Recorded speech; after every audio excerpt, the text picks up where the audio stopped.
Dun, dun, dun, dun, dun, dun.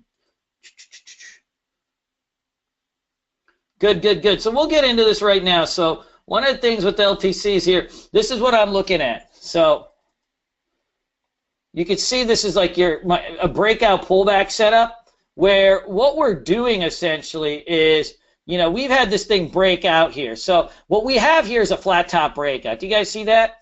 And so now with the flat top breakout, you can see it went from 100 to 145 today. So that's just a monster, monster move here. And so now what we're doing here is essentially,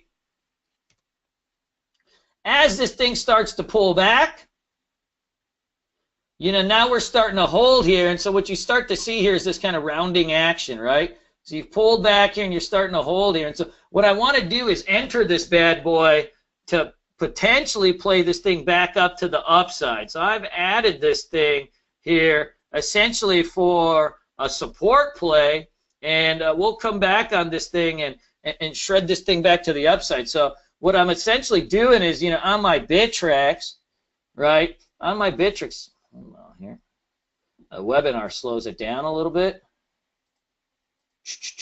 So on the Bittrex, I'm going to be adding it essentially here for a little trade, and then we'll play this thing back up to the upside. Now, one of the things with, all these type of things is, you've got to always be mindful of, putting in your stop losses and things like that. So for something like this, what we have here is a support zone right at like 115, 114. And this is a little bit different than when you're trading in Forex or something, and you're doing the smaller pips and all of that fun stuff.